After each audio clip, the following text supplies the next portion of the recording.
누가복음 10장 25절부터 11장 4절까지의 말씀입니다.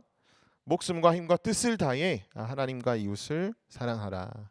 오늘 이 내용을 하기에 앞서서 제가 또 QR코드 올려드립니다.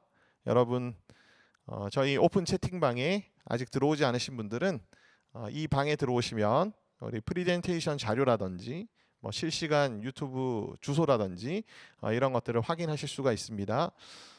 25절부터 28절까지의 말씀을 우리가 먼저 보도록 하겠습니다. 자, 어떤 율법 교사가 일어나서 예수님을 시험하기 위해서 이 질문을 했습니다. 그러니까 이 질문 자체가 예수님이 들으실 때는 굉장히 난해한 질문이었다라고 생각할 수 있겠죠. 자, 율법 교사의 질문이 뭐였냐 하면은 내가 무엇을 하여야 영생을 얻으리까? 예수님이 어떤 대답을 하셨어도 사실 예수님이 공경에 빠질 수 있는 그런 교묘한 질문이었습니다.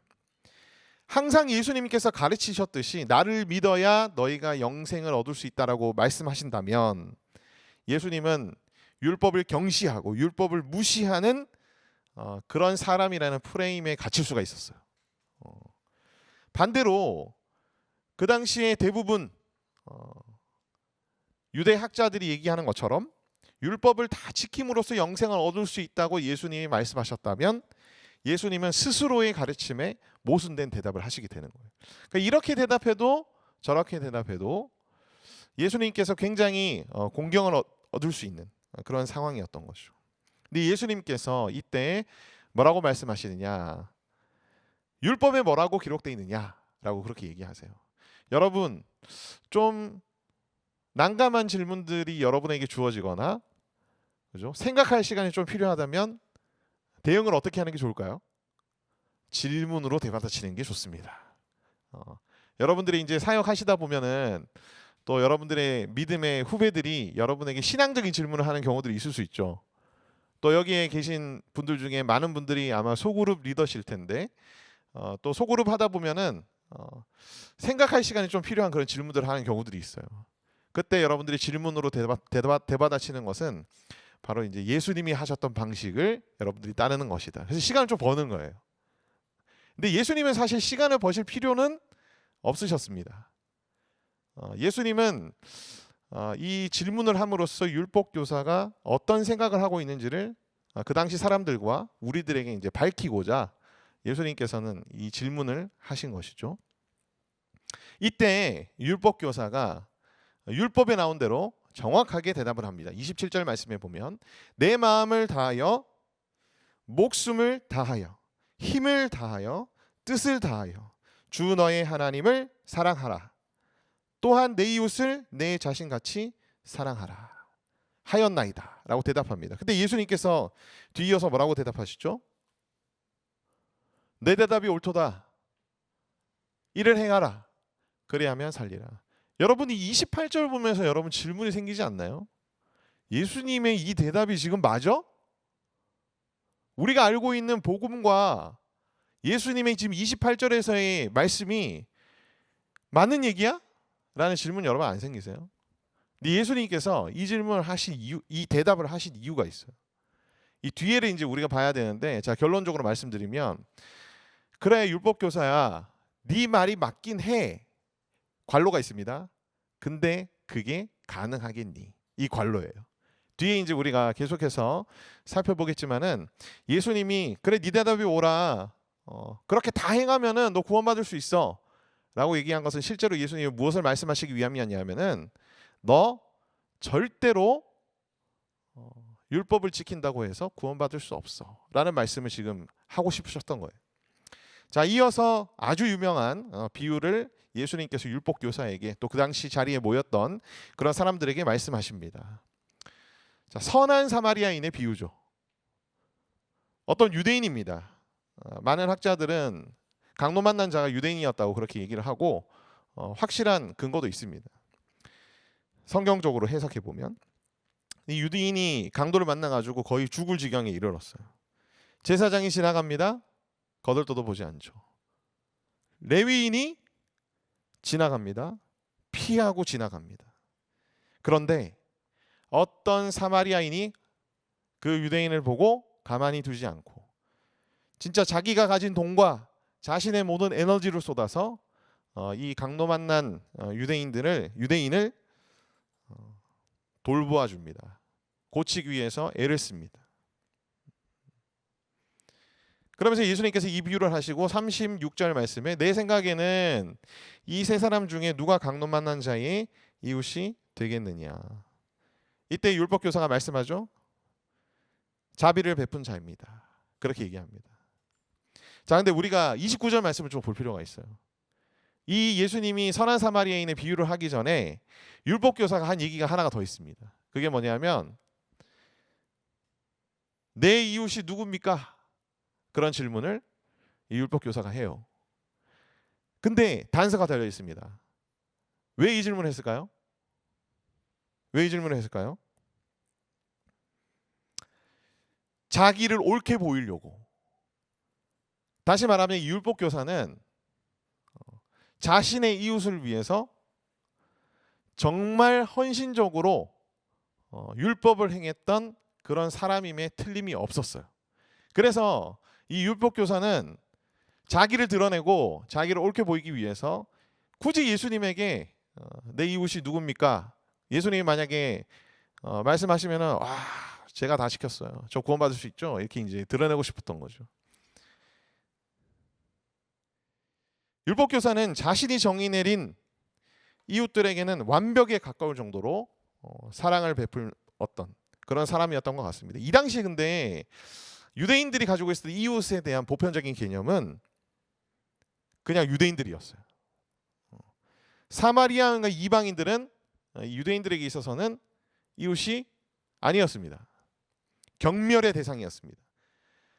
사마리아인도 마찬가지로 유대인들을 경멸했었어요. 서로 굉장히 앙숙 관계에 있었거든요. 역사적으로 그다음에 뭐 종교적으로 이 유대인과 사마리아인은 굉장히 섞일 수 없는 물과 불의 그런 관계였어요. 그래서 이 당시에 모든 유대인들이 심지어 이제 율법 교사에 해당되는 이 사람도 자신의 민족인 유대인에 대해서는 정말 사랑하며 친절을 베풀었던 그런 자였습니다. 그러니까 예수님한테 이런 얘기를 하면서 자기를 옳게 드러내 보이려고 했던 거예요. 예수님이 내 이웃이 누굽니까? 라고 했을 때에 그 당시 사람들이 알고 있었던 것처럼 너희의 민족이다, 유대인이다 라고 말씀하셨으면 이 율법교사는 율법을 다 지켜 행한 사람이 되어서 사람들에게 막 자신을 높일 수 있는 그런 상황이 될 수 있었던 거죠. 근데 예수님께서 이 율법교사의 마음을 꿰뚫어 보시잖아요. 그래서 예수님은 이 비유를 드시면서 이 당시에 유대인들이 가지고 있었던 그리고 특히 율법교사가 가지고 있었던 이웃의 정의와 범주를 예수님께서는 완전히 바꿔버리세요. 그래서 등장인물이 선한 사마리아인입니다. 사마리아인. 유대인들이 경멸하는 대상. 사마리아인도 유대인을 경멸했고요. 근데 이 선한 사마리아인은 그 경멸의 대상인 유대인을 위해서 자신의 모든 것을 아낌없이 내어주고 그 유대인을 치료하고 돌봐주는 그런 사람이었던 거예요. 율법교사가 정한 이 당시 보편적으로 유대인들이 정한 이웃의 범위와 정의를 예수님은 한 가지의 비유를 통해서 수정시켜 버립니다. 그래서 이 당시 모든 유대인들이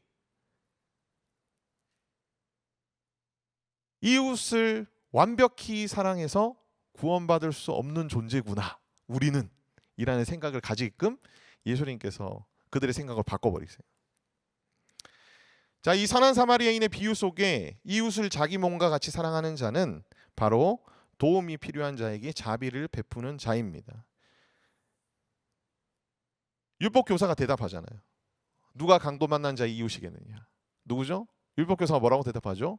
자비를 베푼 사람입니다. 도움이 필요한 자에게 자비를 베푼 자가 진정한 이웃입니다.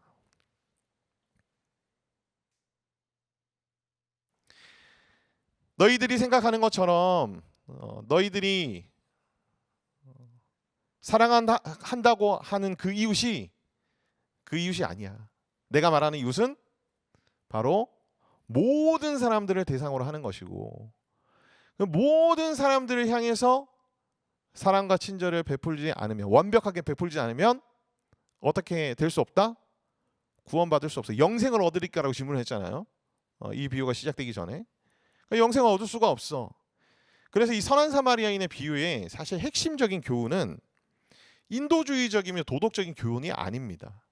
물론 우리가 이 비유를 보다 보면은 원수지간이라도 도움이 필요할 때는 도와줘야 돼 라는 그런 도덕적인 인도주의적인 메시지를 발견할 수 있지만, 사실 이 비유의 아주 중요한 핵심적인 메시지는 뭐냐면, 율법을 지켜 행함으로 구원받을 수 있는 자는 아무도 없다는 거예요. 율법교사는 자신이 이웃이라는 대상을 향해서 온 힘을 다해 사랑을 베풀면서 자신은 구원받을 수 있다고, 영생을 얻을 수 있다고 그렇게 생각해서 예수님에게 질문을 던졌는데, 예수님은 네가 지금 말하고 있는 이웃의 정의와 범주가 잘못됐어. 내가 말하는 이웃의 정의와 범주에 따르면 너는 이웃을 사랑한 사람이 아니야. 그래서 너가 생각하는 것처럼 이웃을 사랑하는 이 율법을 지켰다고 그래서 영생을 얻을 거라고 생각하는 건 굉장히 잘못된 생각이에요. 오직 예수님을 믿고 따르는 자들만이 구원을 얻는 줄 믿습니다. 아멘. 율법을 지켜 행함으로 구원받을 수 있는 자는 이 땅에 아무도 없다는 것을 우리는 알고 있습니다. 알고 있는데도 불구하고 우리가 자꾸 이 율법주의자들의 그런 사고방식에 갇힐 때가 참 많은 것을 보게 돼요. 그래서 이제 율법주의의 정의, 그 다음에 율법주의와 함께 많이 쓰이는 형식주의의 정의, 그 다음에 자기의라는 어떤 단어에 대해서 제가 이제 말씀드릴게요. 율법주의라는 것은 스스로 내 힘으로 율법을 완벽하게 지켜서 하나님이 인정하시는 기준을 넘어설 수 있다고 생각하는 사상. 그게 이제 율법주의입니다. 율법주의. 형식주의는 뭘까요? 율법의 형식에만 초점을 맞춰서 사람들에게 비춰지는 겉모습만을 가꾸는 사람. 이런 사람들이 바로 형식주의자입니다. 우리가 흔히 이런 사람들을 위선자라고 부르기도 합니다.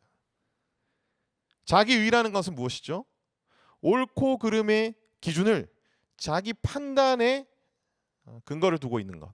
그게 바로 이제 자기의예요. 자기의. 이 율법교사는 이웃에 대한 정의를 어디에 두고 있었죠? 자기 판단에 두고 있었습니다. 자기의인 거예요. 자기의.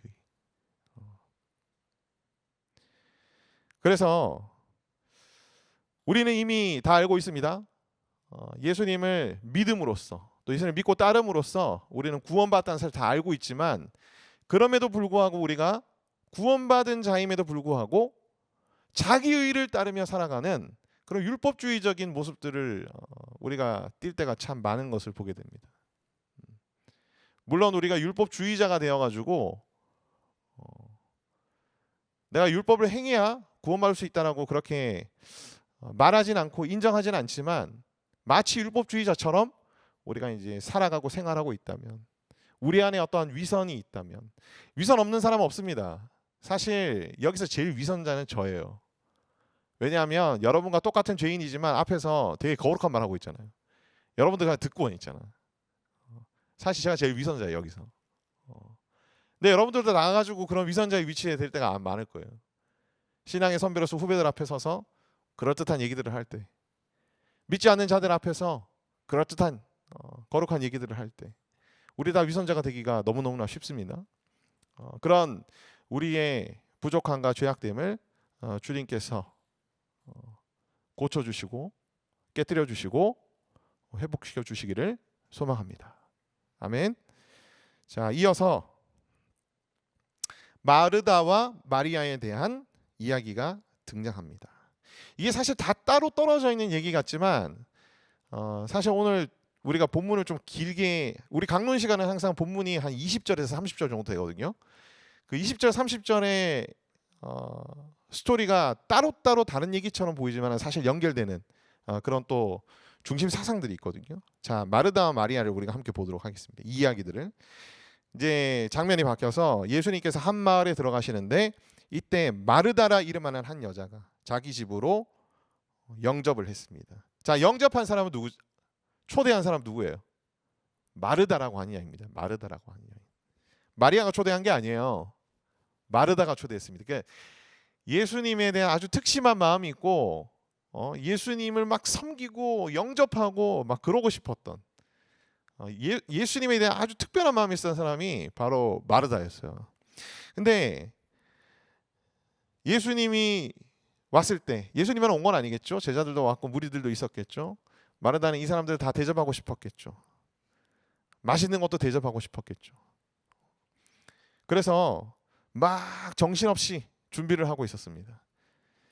근데 자신의 동생인 마리아는 어떻게 하고 있죠? 자신을 도와주지 않고 예수님 옆에 딱 앉아가지고 예수님의 말씀을 듣고 있었죠. 40절 말씀에 보면 마르다는 준비하는 일이 많아서 마음이 분주했습니다.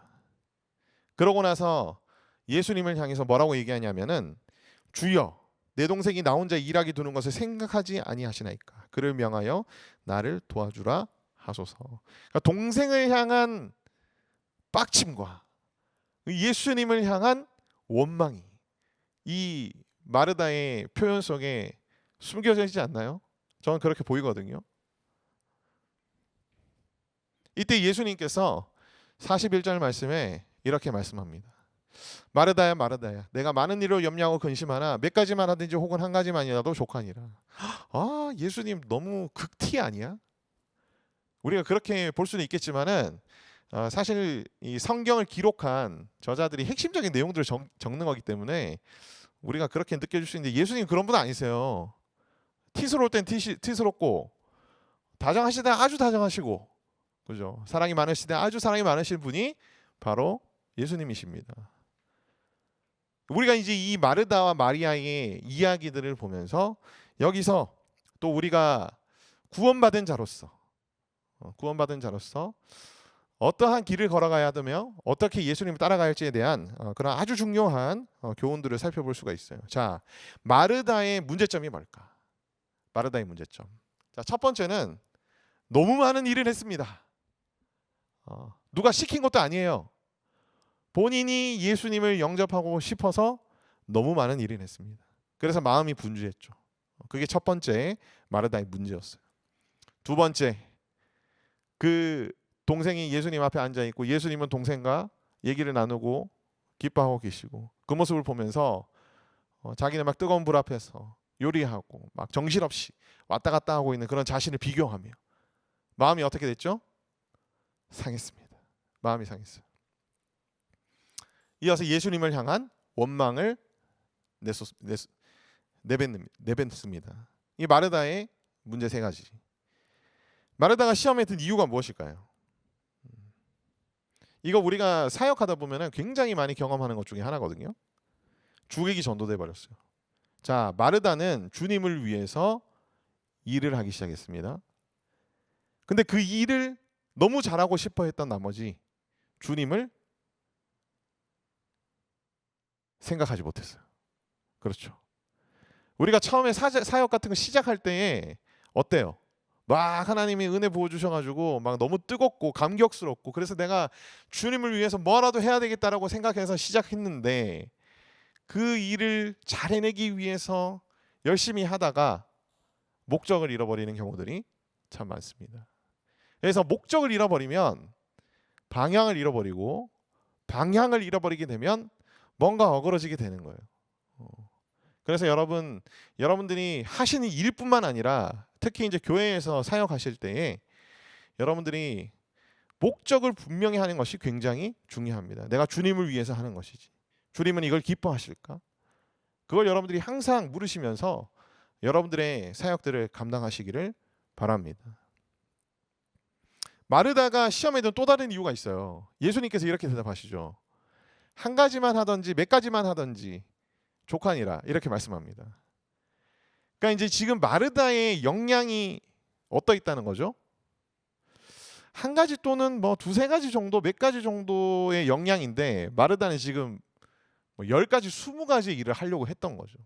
그러니까 자기의 역량에 맞지 않은 그런 일들을 하려고 하다 보니까 시험에 들어버린 거예요.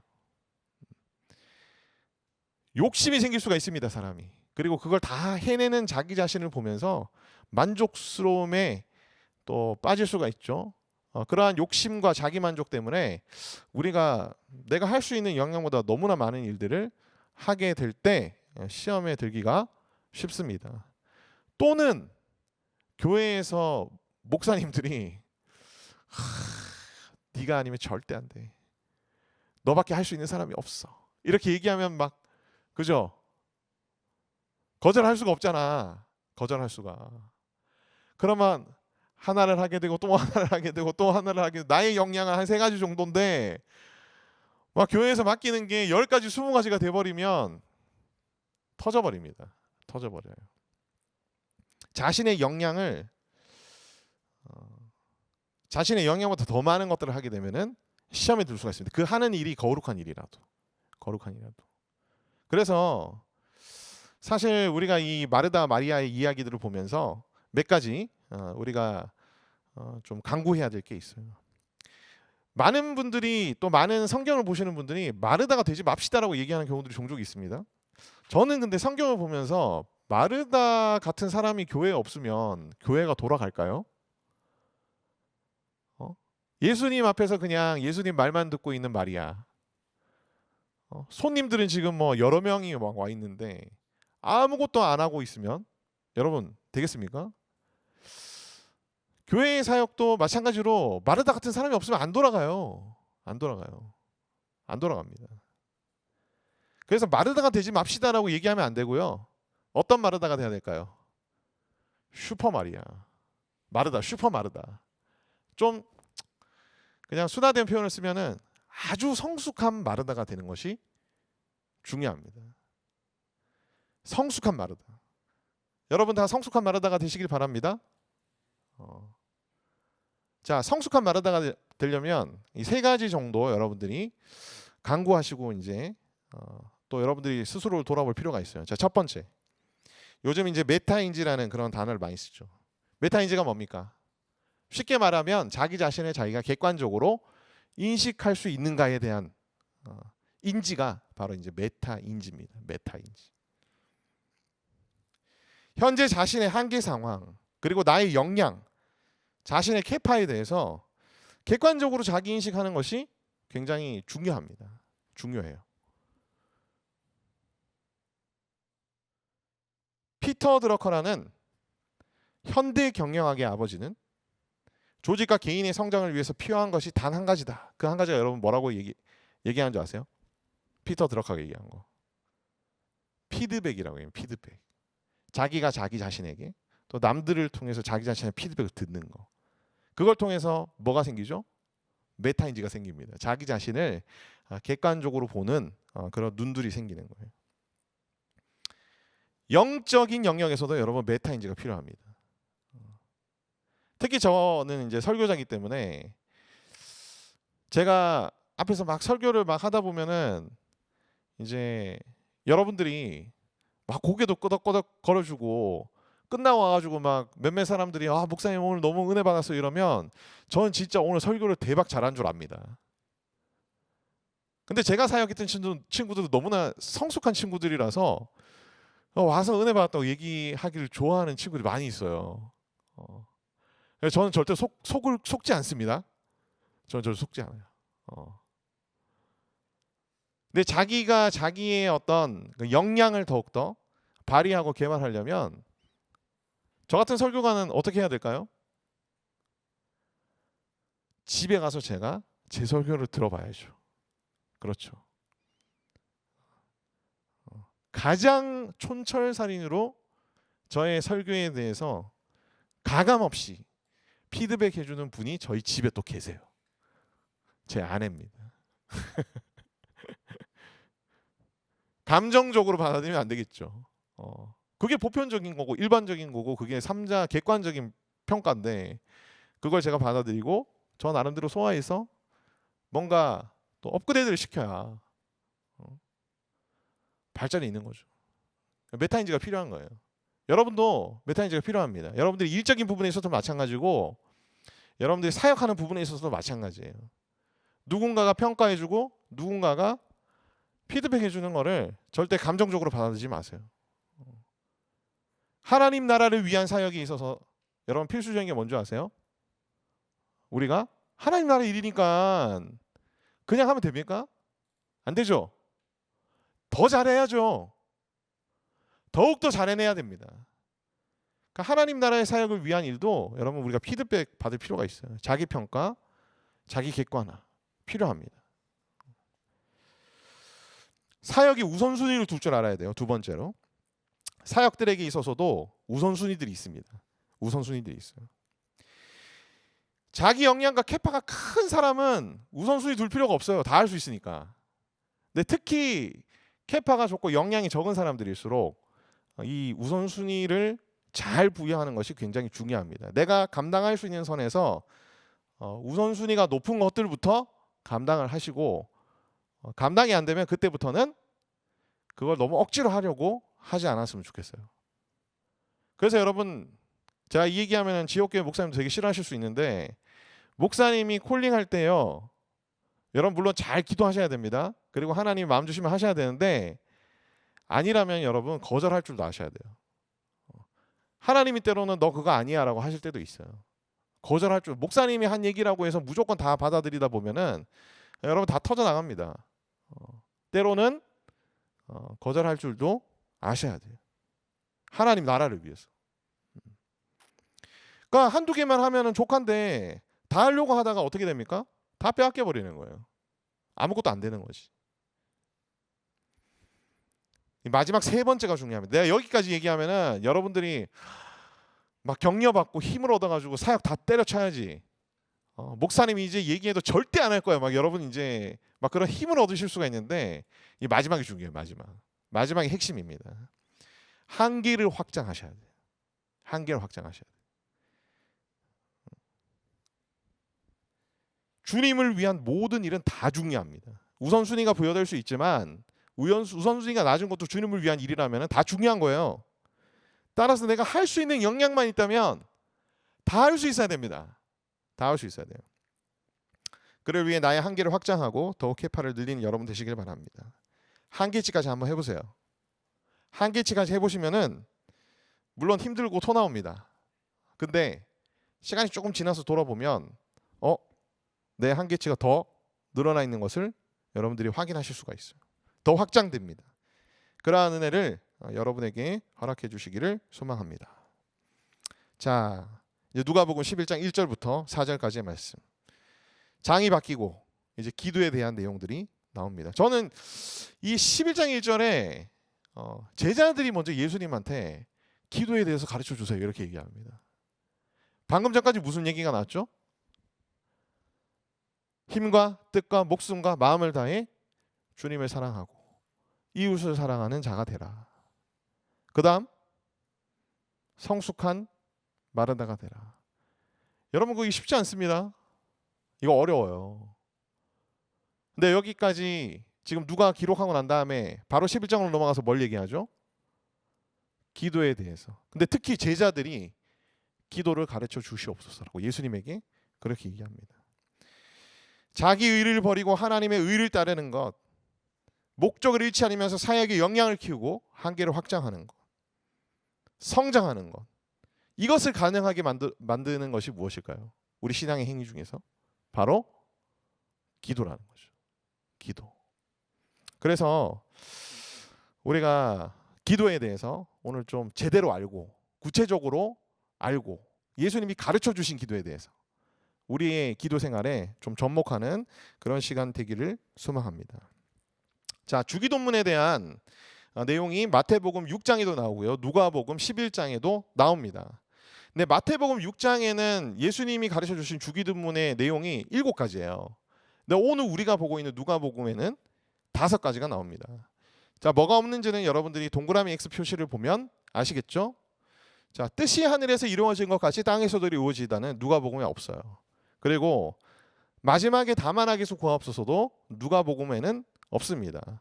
누가는 아마 이 누가복음에 예수님이 가르쳐 주신 기도를 실으면서 아마 비슷하게 묶일 수 있는 내용들은 같이 묶었던 것 같아요. 자, 나라가 임하옵시며 이 내용은 사실 포괄적으로 보면 하나님의 통치와 다스림이 회복되는 걸 얘기하거든요. 통치와 다스림이 회복되면 하나님의 뜻이 이 땅 위에 이루어진다는 얘기잖아요. 그래서 누가는 이 세 번째 내용을 두 번째 같이 포괄해가지고 두 번째만 얘기하고 있다고 그렇게 볼 수 있습니다. 마지막에 다만 악에서 구하옵소서는 마찬가지로 시험에 들지 않게 하옵소서. 시험에 들지 않으려면 어떻게 해야 되죠? 악에서 구하옵소서. 같이 누가는 포괄적으로 얘기하고 있다라고 그렇게 여러분들이 생각하시면 돼요.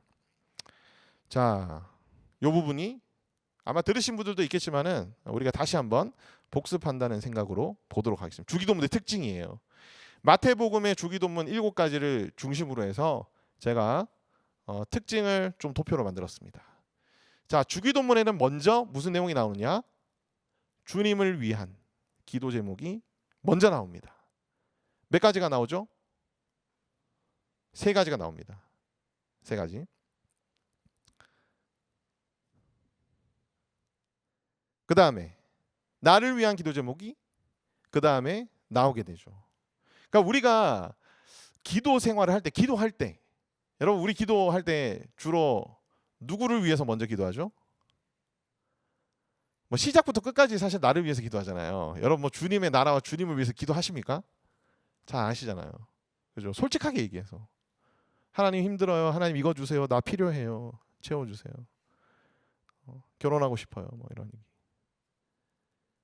주님을 위해서 먼저 예수님은 기도하라고 가르치십니다. 우리의 기도 생활에 적용해야 되겠죠. 나를 위한 기도도 주님을 위한 기도로 우리가 치환할 수가 있습니다. 예를 들어 방금 전에 얘기했던 것처럼 결혼에 대한 기도를 한다면 사실 결혼에 대한 기도를 하는 것은 나를 위한 기도일 수 있지만 이 결혼에 대한 기도를 주님의 나라를 위한 주님을 위한 기도로 치환을 할 수 있잖아요. 하나님 아버지, 내가 주님의 나라를 이 땅에 이루기를 소망합니다. 우리 가정에 주님의 나라를 이루기를 소망하는데 여기에 합당한 자매를 만나게 해주세요. 그러면 나의 기도가 지금 주님의 기도로, 주님을 위한 기도로 지금 치환이 되고 있는 거죠. 그러니까 여러분들이 이러한 지혜를 가지고 예수님이 가르쳐 주신 기도에 맞게 여러분들의 기도를 변화시키길 바랍니다. 자, 두 번째로 이제 오른쪽에 있는 도표를 볼 텐데 주님을 위한 기도는 43%, 나를 위한 기도는 57%. 이제 양이죠. 순서에 대한 얘기를 했다면 양에 대한 얘기를 하는 겁니다. 여러분 우리는 기도할 때 나를 위한 기도가 거의 몇 프로일까요? 거의가 아니고 그냥 100%인 것 같아요. 그렇죠. 저도 마찬가지인 것 같아요. 근데 주님을 위한 기도와 나를 위한 기도가 거의 반반, 4대 6 정도. 그 정도의 비중이다. 그러니까 우리가 얼마나 이기적인 기도를 하고 있느냐, 자기중심적인 기도를 하고 있느냐, 이거 보면 알 수가 있는 거죠. 자, 마지막으로 밑에 있는 도표를 볼 텐데요. 자, 육적인 필요를 위해서는 25%의 기도, 영적인 필요를 위한 기도는 75%입니다. 그러니까 네 번째, 다섯 번째, 여섯 번째, 일곱 번째 기도 중에서 일용할 양식을 주옵시고가 우리의 육적 필요에 대한 기도예요. 나머지 기도는 뭐죠? 영적 필요를 위한 기도들입니다. 역시 우리 자신을 위해서 기도할 때도 사실 육적 필요가 제가 볼 때는 거의 90%, 영적 필요는 가끔 뭐 좀 한 10% 정도. 그게 우리의 현 주소예요. 그러니까 우리가 기도를 얼마나 주님이 가르쳐 주신 대로 안 하고 있느냐. 그러니까 주님이 가르쳐 주신 기도라는 게 그냥 7가지 내용으로 그냥 읊는 주기도문이 아니라요. 그 주기도문의 면면을 살펴보면 이러한 특징들을 살펴볼 수 있는데 이걸 우리가 우리 기도에 적용하는 것이 곧 주님이 가르쳐 주신 기도를 하는 것이다 라고 여러분들이 그렇게 생각하시면 될 것 같습니다. 시간이 많이 갔는데 요거는 핵심만 하고 다음 시간에 좀 더 하도록 하겠습니다. 자, 주님 가르쳐 주신 기도 중에 4절에 보면은 우리가 우리에게 죄 지은 모든 사람들을 용서하오니 우리 죄도 사하여 주옵시고 우리를 시험에 들게 하지 마옵소서. 마태복음에는 우리에게 죄 지은 자의 사하여 준 것 같이 우리 죄를 사하여 주옵시고, 우리 많이 암송하는 그런 주기도문 내용인데요. 자, 이 내용이 얼핏 보기에는 내가 용서하면 하나님도 용서해 주실 것이다. 그러니까 내가 먼저 용서를 해야 된다라는 그런 약간 행위 구원론적인 해석이 좀 가능한 그런 본문일 수 있습니다. 근데 사실 우리가 행위 구원론적인 내용은 신학적으로 봤을 때 잘못된 내용이죠. 그렇게 해석을 해서는 안 됩니다. 그렇다면 이 말씀에는 분명히 중요한 메시지가 담겨져 있는 표현이라는 거예요. 그래서 마태는 죄 지은 자를 용서했던 것처럼 그렇게 과거형으로 얘기하고, 누가는 죄 지은 자를 용서하고 있으니 하나님 나를 용서해 줍시오, 이렇게 현재형으로 지금 얘기를 하고 있어요. 자, 그래서 제가 이제 원어적으로 해석해 볼 때 마태와 누가의 내용들은, 이 표현은 어떤 의미냐면은 하나님께 용서받기 전에 먼저 다른 사람들을 용서하게 하여 주시옵소서. 그러니까 행위 구원론적인 어떤 그런 의미라기보다는 하나님께 용서를 받기 전에 내가 다른 사람들을 용서할 수 있도록 하나님 나에게 용서의 능력을 허락해 주십시오라고 간구하는. 그러니까 내가 용서받는 것보다 다른 사람들을 용서하는 것이 더욱더 중요하게 인식되고 있는 그런 표현이라는 것을 여러분들이 알 수 있는 거죠. 누가는 이렇게 우리가 의역할 수 있습니다. 하나님께 용서를 받을 때 다른 사람도 동시에 용서할 수 있도록 해 주시옵소서라는 의미로 의역할 수 있어요.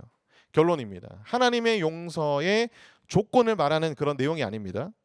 하나님의 용서만큼이나 타인을 용서하는 것이 얼마나 중요한 것인지를 지금 마태와 누가가 언급하고 있다는 거예요. 하나님의 용서와 다른 사람이 용서하는 것을 거의 동격으로 둘 만큼 다른 사람들을 용서하는 것은 굉장히 중요한 일이고 하나님이 굉장히 바라시는 일이라는 겁니다. 구원받은 자로서 다른 사람들을 용서하는 것이 얼마나 합당하고 당연한 일인지를 강조하며 강구하게 하는 수사학적인 표현이다라고 여러분들이 그렇게 생각하시면 될 것 같아요. 용서는 내 힘으로 할 수 없습니다. 예수님께서 용서를 할 수 있도록 강구하라고 얘기하신 것은 우리 힘으로 용서할 수 없기 때문이에요. 주님의 능력으로만 우리가 용서할 수 있기 때문에 예수님께서 주기도문에 용서할 수 있도록 강구하도록 그렇게 기도를 가르쳐 주신 겁니다. 하나님께 용서받고 구원받은 은혜로 말미암아 용서하지 못할 자가 없게 하여 주시옵소서. 주님이 가르쳐 주신 대로 기도하여 목숨과 힘과 뜻을 다해 하나님을 사랑하는 제자 되게 하여 주시옵소서. 성숙한 마르다가 되어 주님의 나라가 이 땅 위에 임하는 데에 놀랍게 쓰임받게 하여 주시옵소서. 율법의 저주 아래 놓인 나를 구원하신 하나님의 은혜에 감격하여 자기 의를 버리고 하나님의 의를 따르는 그러한 내가 되게 하여 주시옵소서. 오늘 말씀에 또 언약의 말씀들을 근거로 우리가 이 시간 좀 주님 앞에 간절히 기도하는 시간 가지도록 하겠습니다.